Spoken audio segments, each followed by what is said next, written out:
bagaikan seorang murid yang siap mendengar pengajaran. Berikan kami hati layaknya tanah yang subur, yang siap ditaburi benih, sehingga benih itu bertumbuh, berakar, dan menghasilkan buah. Seperti itulah gambaran hati kami Tuhan, yang siap ditaburi firman-Mu. Biarlah firman-Mu itu berakar, bertumbuh, dan menghasilkan buah seperti yang Tuhan kehendaki.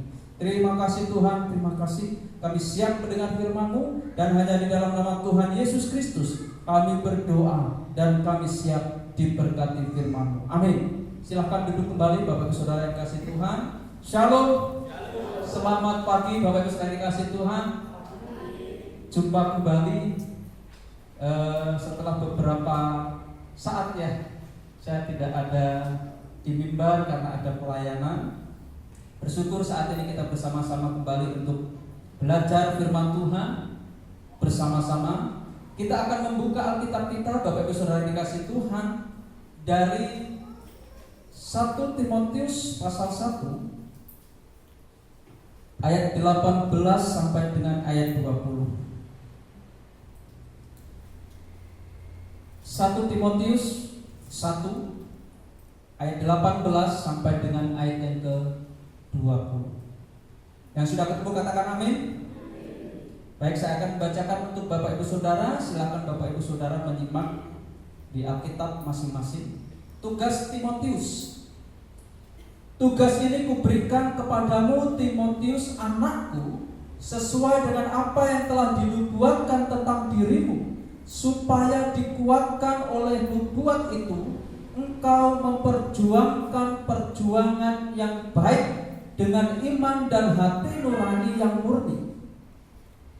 Beberapa orang telah menolak hati nuraninya yang murni itu, dan karena itu kandaslah iman mereka.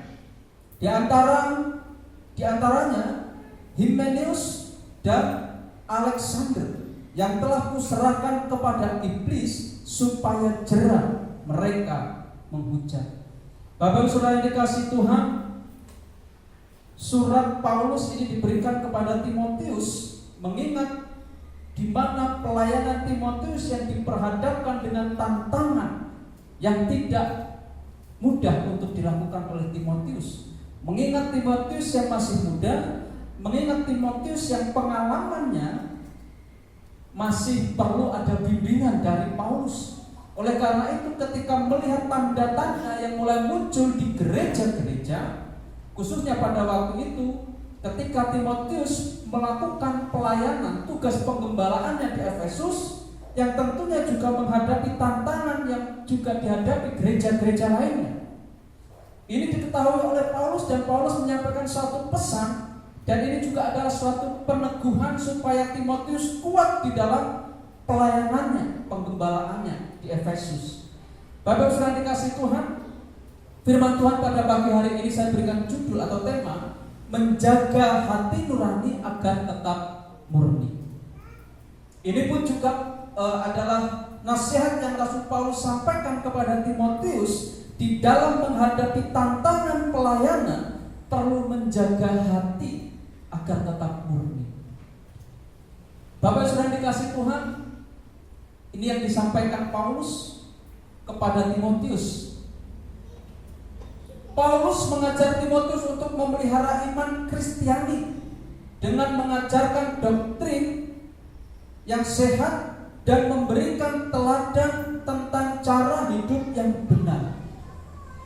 Paulus memberikan suatu nasihat kepada Timotius, pentingnya menjaga pengajaran yang sehat, pentingnya menjaga ajaran yang sehat yang pernah Paulus ajarkan kepada Timotius, yang pernah Paulus sampaikan kepada Timotius dalam surat-suratnya, supaya ia bisa memberikan teladan. Teladan apa?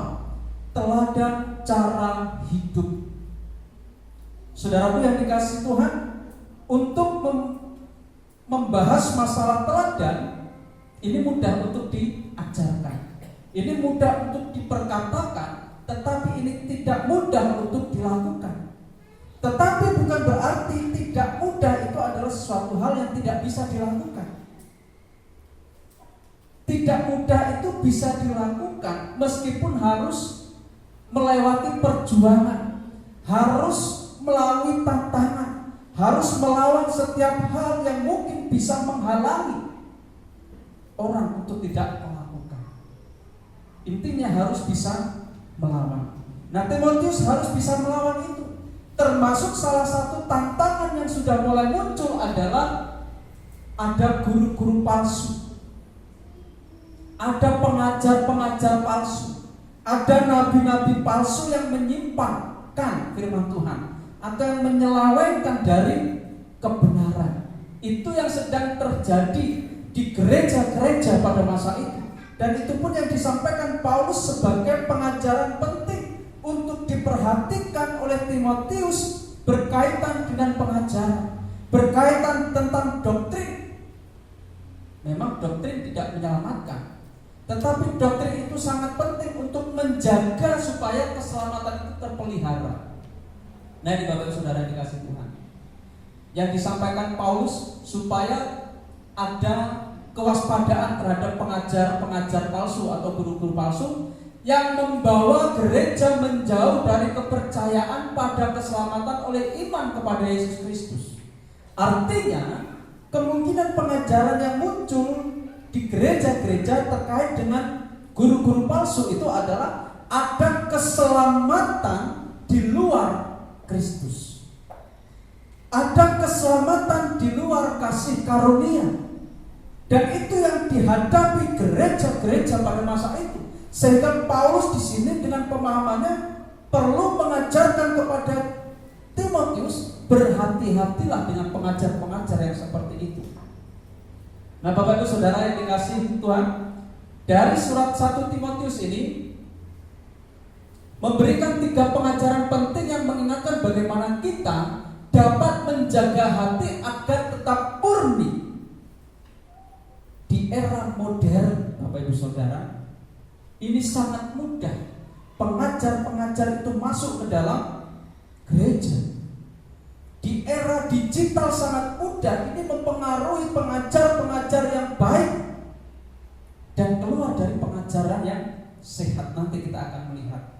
Bapak Saudara dikasih Tuhan, kita melihat hal yang pertama. Ketika kita melihat ada orang yang berseragam, ada orang yang punya pangkat. Artinya apa Bapak Ibu Saudara? Mau tidak mau orang yang berseragam ini dia harus tunduk terhadap pangkat. Betul ya? Instansi ketika kita melihat ada bawahan, ada atasan, ada pimpinan. Mau tidak mau gelar yang disandang, entah itu pimpinan, entah itu direktur, itu pasti akan menjadi orang yang diperhatikan, akan menjadi orang yang diperhitungkan. Ketika orang yang berpangkat ini ngomong A, mau tidak mau bawahan harus mengikuti. Artinya apa Bapak Ibu Saudara? Artinya adalah di dalam ayat 18 pentingnya menghormati panggilan ilahi. Apa kaitannya dengan gambar ini Saudara? Pangkat ini adalah panggilan. Mau tidak mau orang yang berseragam dan yang berpangkat tunduk terhadap panggilan. Bagaimana dengan orang percaya? Bagaimana dengan orang Kristen? Harus menghormati panggilan ilahi. Ayat 18 di situ kita melihat bagaimana Timotius menerima panggilan akan pelayanan. Pelayanan itu adalah sebuah panggilan. Pelayanan itu adalah sebuah tanggung jawab yang harus dilakukan dengan sebaik-baiknya. Perhatikan ayat 18, tugas ini kuberikan kepadamu. Siapakah yang berbicara? Paulus. Yang memberikan tugas kepada siapa? Timotius. Tugas ini kuberikan kepadamu Timotius anakku, sesuai dengan apa yang telah dinubuatkan tentang dirimu, supaya dikuatkan oleh nubuat itu engkau memperjuangkan perjuangan yang baik dalam iman dan hati nurani.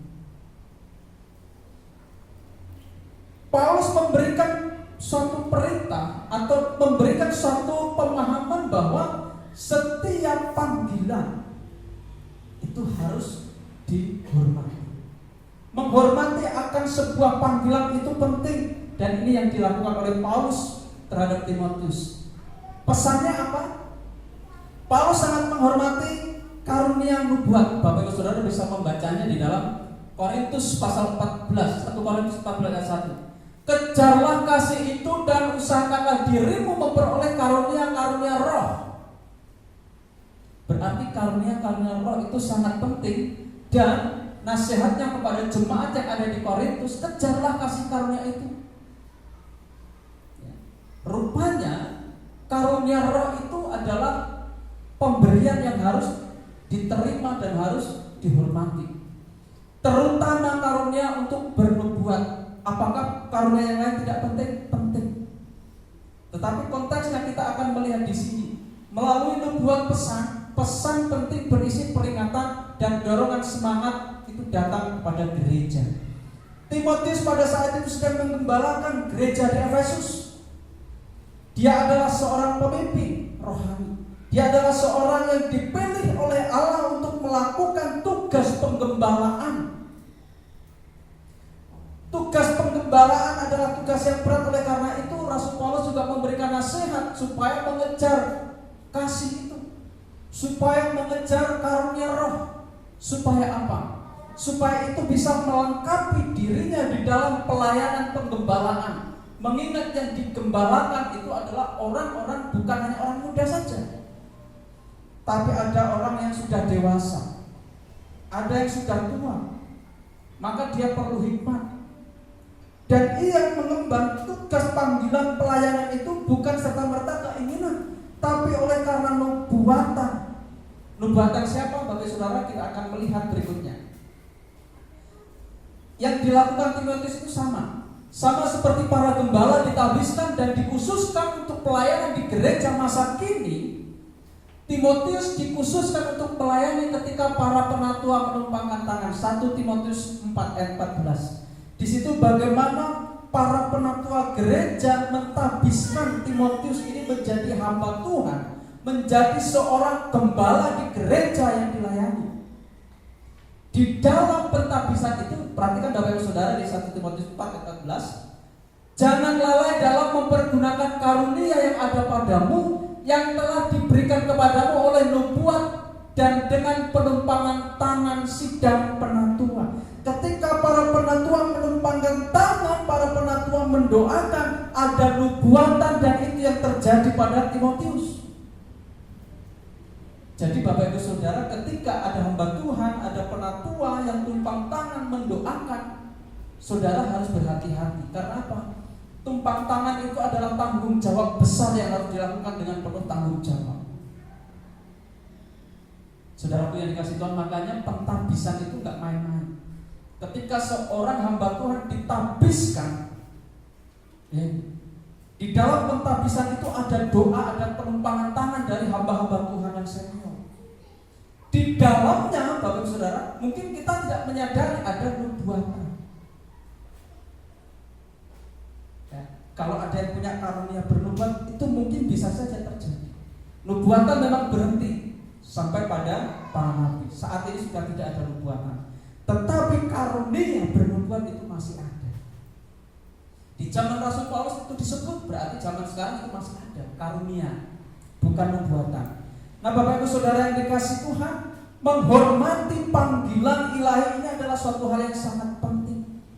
Timotius harus tunduk terhadap panggilan ilahi, karena itu panggilan berasal dari Allah. Ketika ia tunduk, maka mau tidak mau ia harus melakukan tugas pelayanan itu dengan tanggung jawab. Ini menjadi penegasan yang harus dialami, yang harus dilakukan oleh Timotius.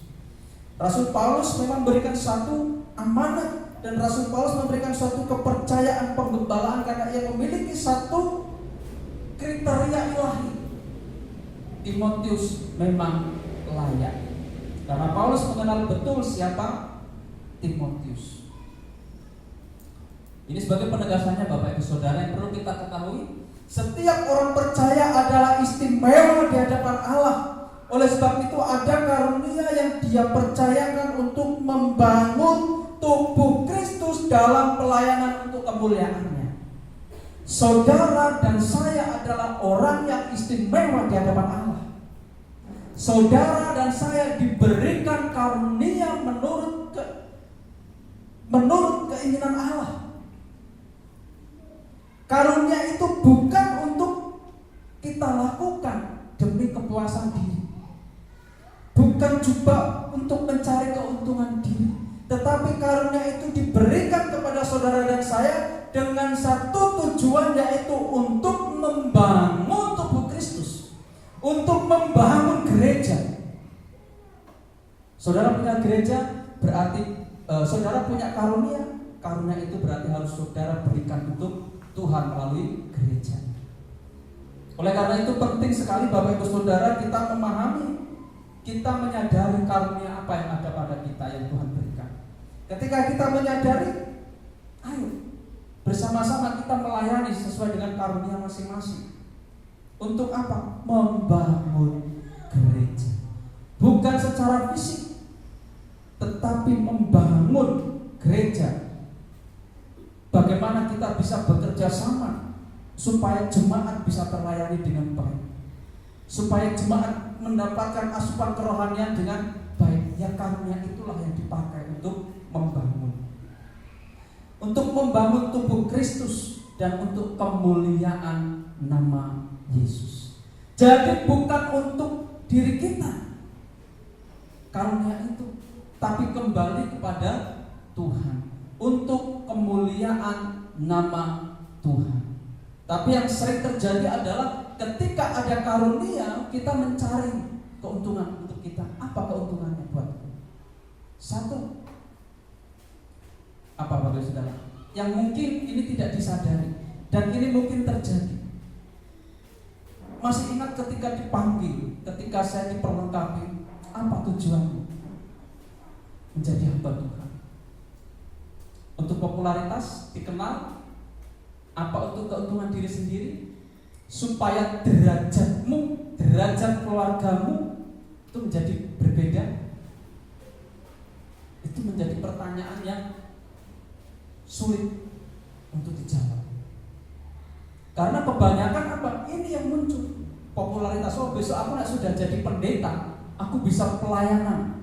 Dan ketika sudah pelayanan, namaku dikenal. Dan ketika namaku dikenal, aku menjadi pendeta yang populer. Hati-hati. Ataupun mungkin pelayanan-pelayanan di bidang lain. Ketika motivasi ini sudah tidak lurus, saudara, ini kita harus kembali mengingat, itu bukan tujuan Allah memberikan karunia kepada kita. Tujuan Allah memberikan karunia itu adalah untuk kemuliaan namanya, untuk membangun tubuh Kristus, untuk memperlengkapi setiap jemaat, bukan untuk kepentingan diri sendiri, bukan untuk popularitas, bukan untuk supaya dikenal, tapi supaya memperkenalkan Kristus yang ada di dalam diri kita. Amin. Aplikasinya Bapak Ibu Saudara, apapun pelayanan yang Tuhan percayakan padamu, hargailah dengan tanggung jawab yang tinggi. Sebab itu adalah panggilan yang sudah melewati masa pergumulan dan doa. Ketika saudara terlibat dalam pelayanan, Bapak Ibu Saudara, itu sudah dalam proses doa. Dan ketika saudara terlibat dalam pelayanan, bertanggung jawablah terhadap pelayanan yang saudara terima. Yakinilah bahwa pelayanan, panggilan itu berasal dari Tuhan. Yang kedua, Bapak Ibu Saudara yang dikasihi Tuhan, kan ada 3. Saudara, di sini ada gambar orang yang sedang memegang salib. Di sisi lain, ketika ada orang yang memegang salib, ada angin yang berusaha untuk merobohkan salib. Apa yang kedua? Menghargai iman kepada Kristus. Apakah ada yang tidak menghargai iman? Ada. Kita akan melihat di ayat 19, Bapak Ibu Saudara.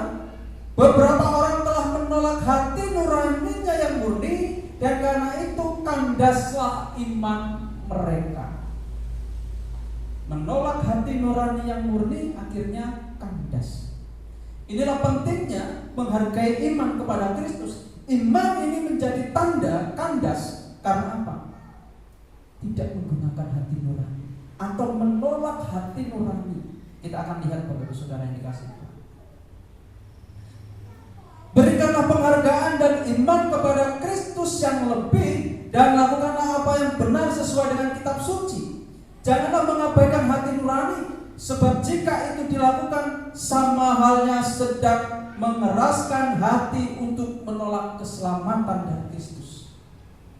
Parahnya di sini saudara. Hati nurani itu adanya di mana saudara? Di sini. Hati nurani itu berbicara tentang jiwa. Hati nurani itu berbicara tentang roh, bukan suara hati.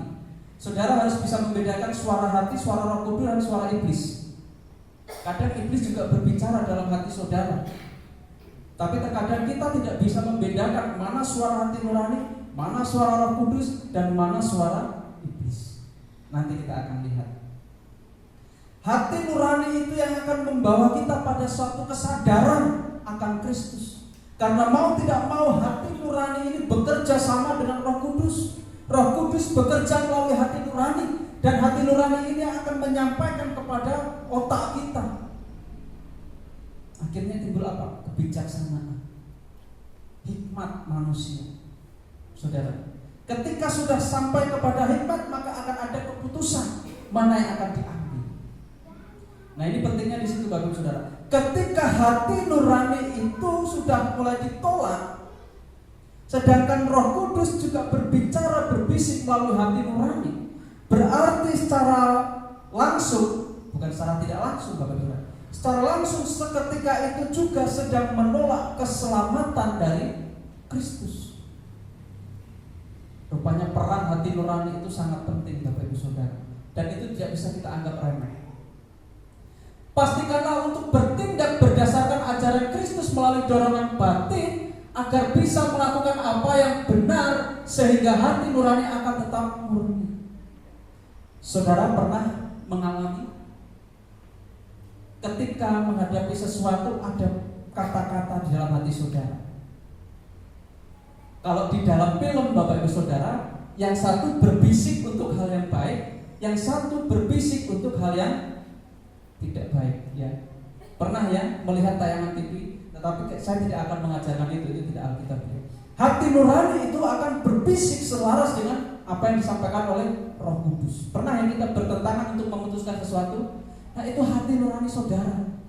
Hati nurani saudara bergejolak,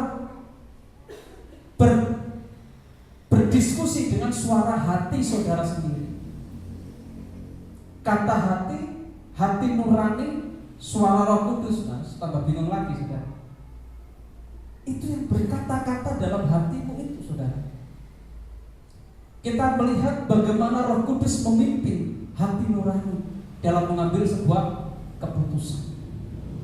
Kita juga bisa melihat mana kata hati, ya, kata hati berbisik untuk menentukan keputusan. Bagaimana kita bisa melihat, bagaimana kita bisa memilah ini hati nurani atau bukan, saudara?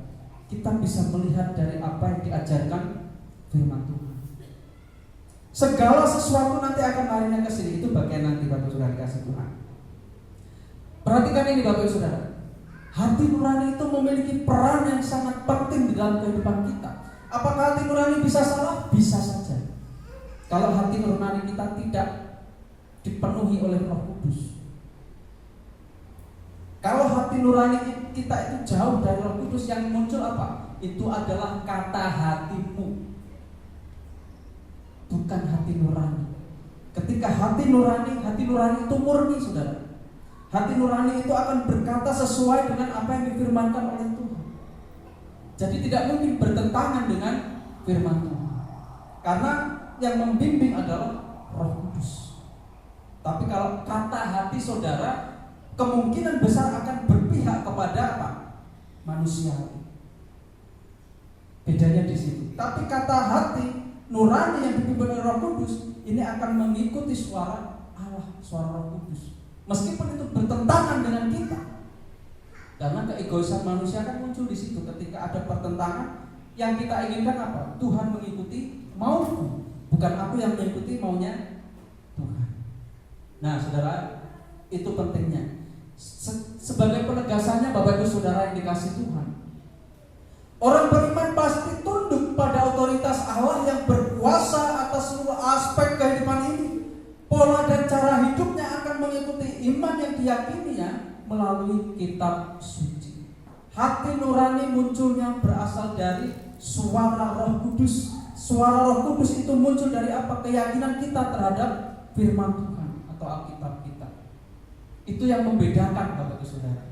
Jadi kalau Bapak Ibu Saudara mau menguji segala sesuatu melalui Alkitab, bukan melalui pemahaman kita, tapi melalui Alkitab. Apapun juga itu di dunia ini, ujilah dengan Alkitab. Aplikasinya Bapak Ibu Saudara, jangan pernah jemu belajar firman Allah supaya peka terhadap suaranya dan lakukanlah apa yang benar sesuai kitab suci.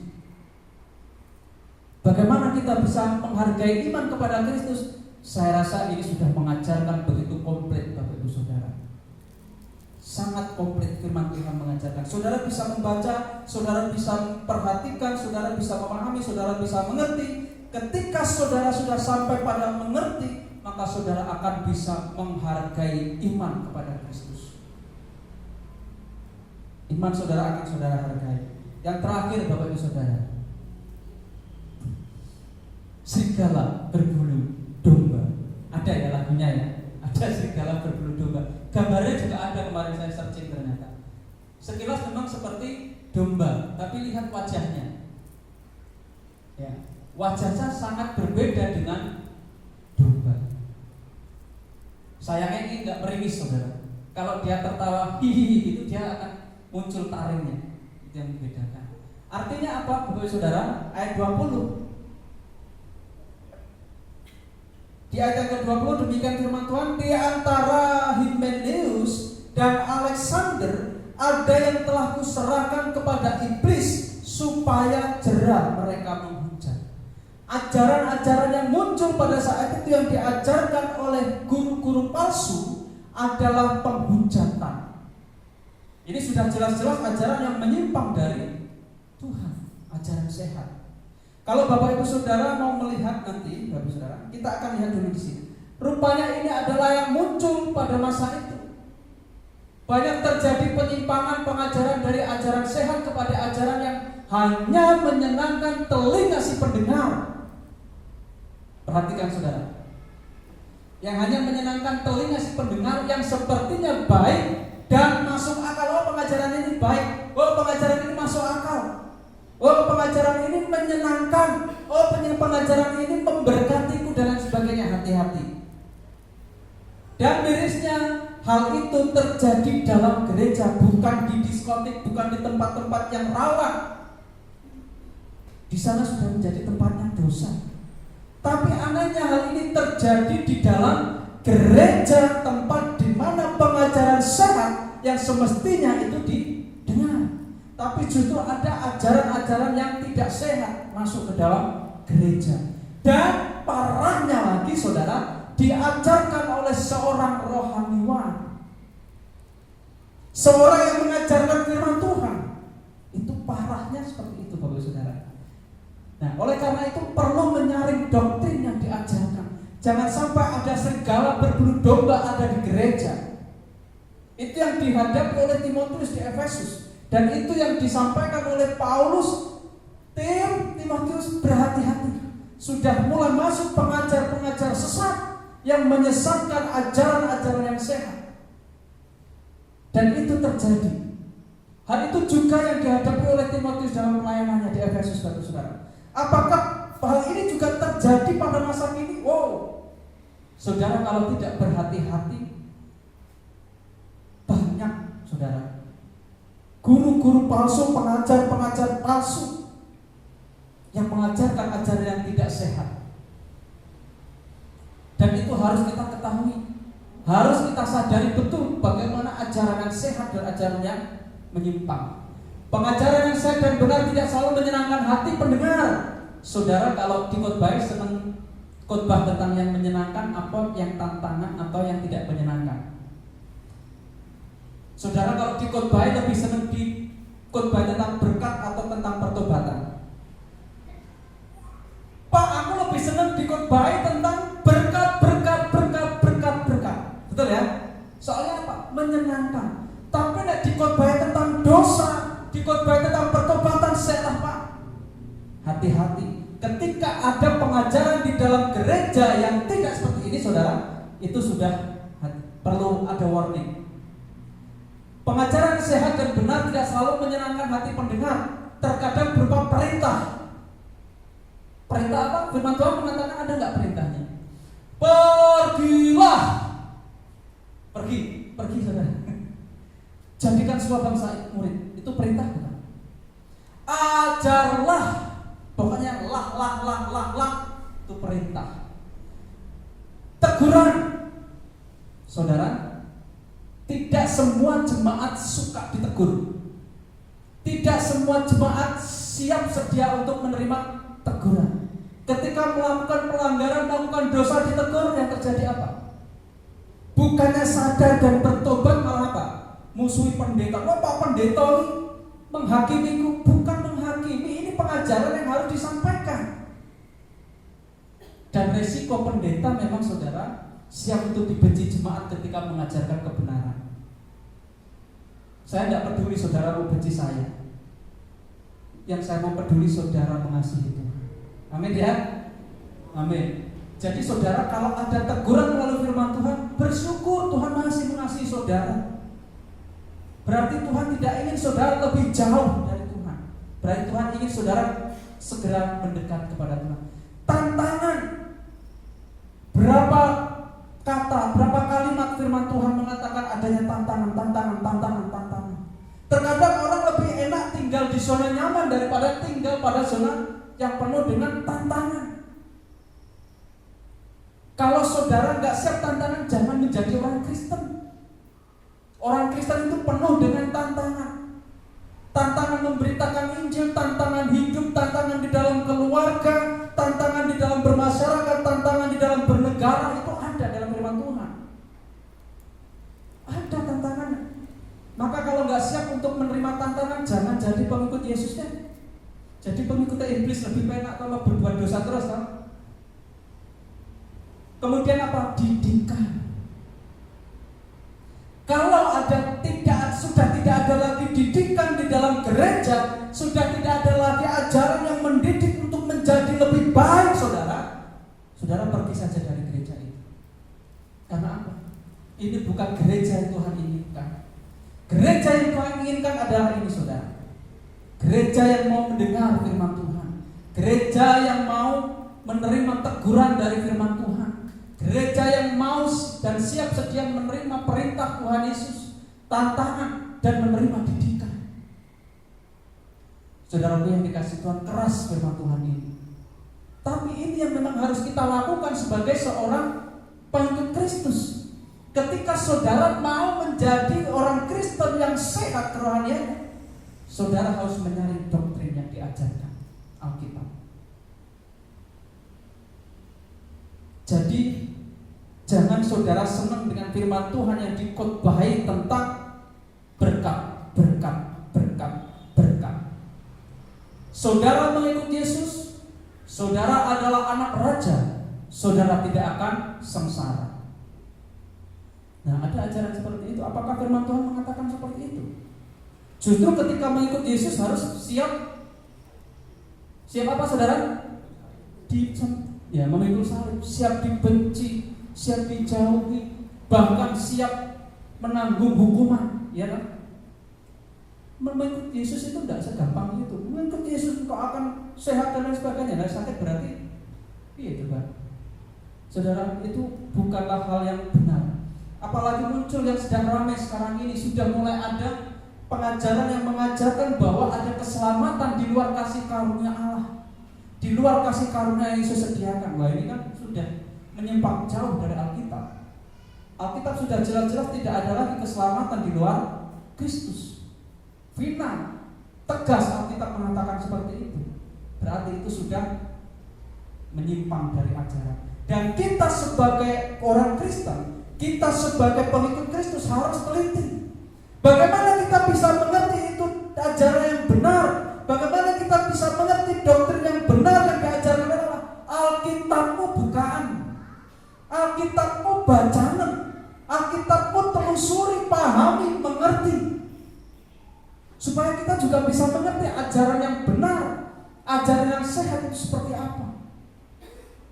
Saudara dikasih Tuhan, firman Tuhan itu juga mengajarkan berkat, tapi tidak serta-merta berkat terus, tapi juga ada ini saudara, dan ini yang tidak disukai oleh jemaat. Tapi jemaat harus tahu, orang Kristen harus tahu akan hal ini.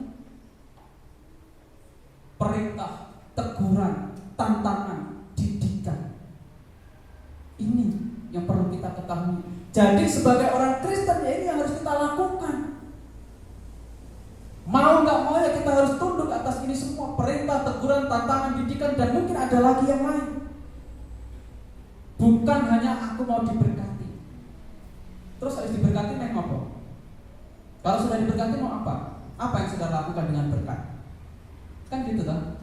Ya aku pengennya diberkati terus, ya sudah usah jadi orang Kristen. Pengikut Yesus gak seperti itu. Engkau diberkati ya, engkau harus menjadi berkat. Engkau sudah menerima keselamatan, perintah Tuhan jelas. Kamu harus membagikan keselamatan.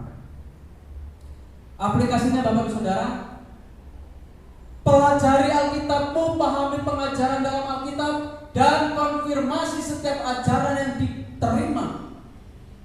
Dikonfirmasi dengan apa? Alkitab. Ketika engkau menerima pengajaran, jangan serta-merta langsung ditelan mentah-mentah. Coba sandingkan dengan Alkitab. Apakah Alkitab berbicara seperti itu atau tidak? Itu yang akan bisa menolong kita mengerti ajaran yang sehat dan ajaran yang salah, ajaran yang benar dan ajaran yang menyimpang. Kalau Bapak Ibu Saudara mendengar nih pengajaran-pengajaran dari YouTube, dan saudara jangan mudah langsung percaya. Pelajari di Alkitab, belajar. Benar nggak Alkitab berkata seperti itu? Benar nggak sih yang disampaikan oleh si A, si B? Nah, saudaraku yang dikasih Tuhan, ini rupanya lebih berbahaya daripada di luar. Pengajaran-pengajaran yang tidak sehat itu justru malah berbahaya. Sebab apa?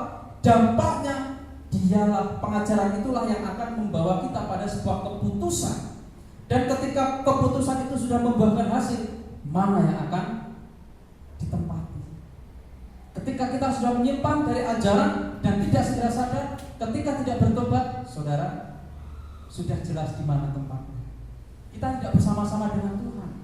Karena orang yang bersama-sama dengan Tuhan adalah orang yang mendengar dan orang yang mau melakukan ajarannya. Kesimpulannya Bapak Ibu Saudaraku, pelayanan itu merupakan suatu perjuangan untuk melawan dosa dan pengaruh iblis. Para pelayan Tuhan harus melaksanakan tugas tanggung jawabnya dengan rajin, meskipun diperhadapkan dengan tantangan, perlawanan, dan bahkan kekecewaan. Ketika saudara mengambil keputusan, ketika saudara siap untuk menjadi pelayan Tuhan, saudara harus siap menghadapi ini tantangan. Saudara harus mampu siap untuk dihadapkan dengan perlawanan. Mungkin ada orang yang gak suka, juga saudara harus siap untuk menerima apa? Kekecewaan. Kita sedang melayani Tuhan. Ada orang yang gak suka, itu hal yang lumrah. Nah, terkadang juga ada kekecewaan yang muncul ini dari orang lain, mungkin dari orang yang tidak suka. Ketika fokus pelayanan kita itu pada Tuhan, saya yakin dan percaya saudara tidak akan mengalami hal ini. Tantangan, aku gak punya tantangan. Perlawanan, gak ada yang menolakku mengaku yang memilih Tuhan. Kekecewaan kepada siapa? Aku harus kecewa yang tak layani Tuhan, bukan manusia. Meskipun manusia itu membuatku kecewa, tapi kan dia bukan Tuhan. Bukan dia yang menentukan aku untuk melayani. Itu yang perlu saudara catat. Menjaga hati agar tetap murni adalah kunci utama dalam mengemban panggilan ilahi dengan memperhatikan prinsip-prinsip penting lainnya. Baik itu menghormati panggilan ilahi. Tadi yang pertama, menghargai iman kepada Kristus yang membawa kasih karunia pada kasih karunia. Dan kemudian menyaring setiap doktrin yang diajarkan supaya tegak berdiri pada kebenaran yang sejati. Saudara dikasih Tuhan, biarlah firman Tuhan ini menguatkan kita supaya kita sebagai pengikut Kristus senantiasa menjaga hati agar tetap murni di hadapan Tuhan. Ketika kita melayani, biarlah pelayanan kita itu adalah pelayanan yang murni, tanpa ada motivasi apapun dari dalam diri kita, kecuali satu motivasinya, menyenangkan hati Tuhan dan membangun tubuh Kristus. Bapak sudah dikasih Tuhan, saya undang pemain musik maju ke depan, singer maju ke depan. Kita akan merenungkan sejenak firman Tuhan ini, di mana firman Tuhan ini mengajak kita, menggugah hati kita, supaya kita menjaga hati agar tetap murni. Di dalam pelayanan kita bisa menghormati, menghargai panggilan pelayanan itu, dan juga iman dalam iman. Kita dapat menghargai iman kepada Kristus, supaya iman kepada Kristus membawa kita pada keselamatan. Kita perlu menghargai itu, dan juga kita perlu menyaring setiap pengajaran itu, supaya setiap pengajaran itu tidak membawa kita pada penyimpangan, tidak membawa kita semakin jauh dari Allah, tetapi membawa kita semakin dekat dengan Allah. Renungkan itu Bapak Ibu Saudara yang dikasih Tuhan. Inilah panggilan kita sebagai orang yang percaya, sebagai seorang pengikut Kristus. Berikan hatimu, persembahkan hatimu untuk kemuliaan Tuhan. Persembahkanlah hidupmu untuk menjadi rumah Allah, dan persembahkanlah hidupmu senantiasa untuk dipakai alatnya sebagai alat untuk kemuliaan. Di hati inilah rumahmu. Kita akan nyanyikan pujian ini sebagai respon hati kita, sebagai sikap hati kita terhadap firman Tuhan yang sudah kita dengar bersama-sama. Pelajari firman Tuhan, renungkan firman Tuhan, lakukan firman Tuhan ini dengan penuh tanggung jawab. Saya mudah Bapak Saudara untuk berdiri. Kita pujikan di hati inilah rumah. Ku jadikan hati ini kediaman. Hati ini ku kediamanmu.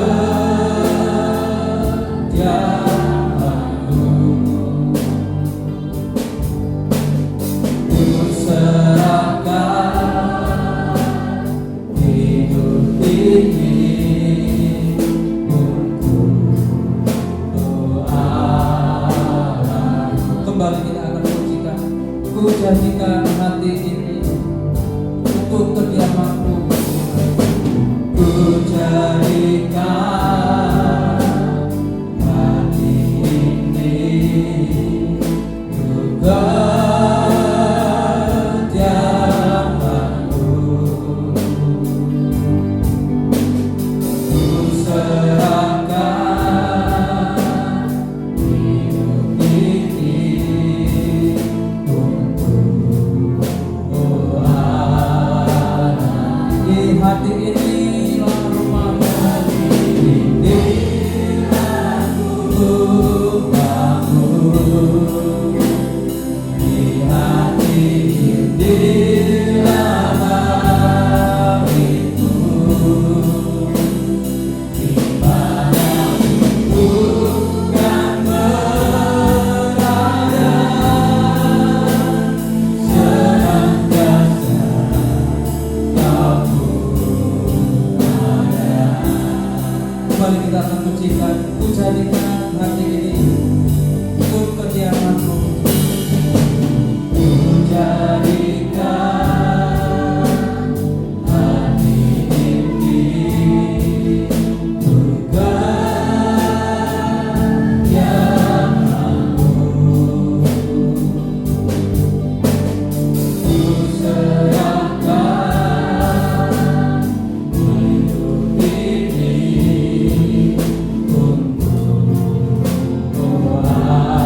Kami persembahkan hidup, kami persembahkan hati kami. Dan adalah Tuhan, hati ini akan menjadi tempat untuk kediaman Tuhan, sehingga memimpin kami, membimbing kami, menuntun hati nurani kami, supaya kami bisa tetap murni mengikut Tuhan dan mengikuti setiap ajaran-ajaran Tuhan.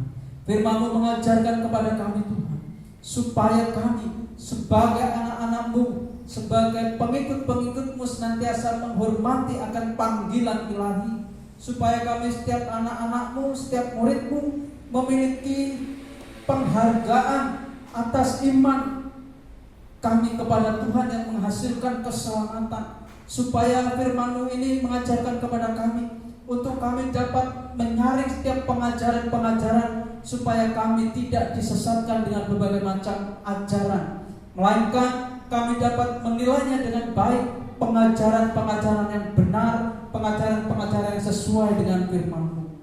Terima kasih Tuhan, terima kasih. Saat ini hamba-Mu berhenti menyampaikan firman-Mu, tapi kami percaya Roh Kudus-Mu tidak akan pernah berhenti menolong kami, membimbing, memimpin kami, untuk kami hidup seturut dengan firman-Mu. Kami juga percaya bahwa Tuhan tidak akan pernah berhenti untuk menolong, memimpin kami di dalam kami mengambil sebuah keputusan berdasarkan firman-Mu. Terima kasih Tuhan, kami juga akan berpisah satu dengan yang lainnya. Kami akan meninggalkan tempat kudus-Mu ini Tuhan. Kami akan pulang.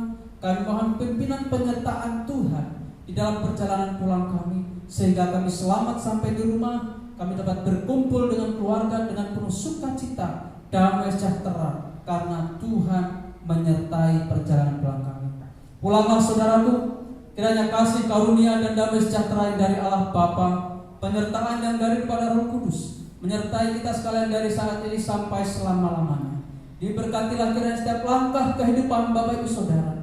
Diberkatilah setiap usaha pekerjaan Bapak Ibu Saudara. Diberkatilah rumah tangga Bapak Ibu Saudara. Diberkatilah setiap pergumulan Bapak Ibu Saudara. Karena kita berdoa, karena kita meminta, kita beriman dalam satu pribadi, yaitu Kristus Yesus, Tuhan, Juru Selamat dan sumber segala berkat, sumber segala hikmat, dan sumber dari segala yang ada di dunia ini. Haleluya. Amin. Silakan duduk kembali Bapak Ibu Saudara. Silakan mengambil saat teduh mengucap syukur kepada Tuhan. Amin.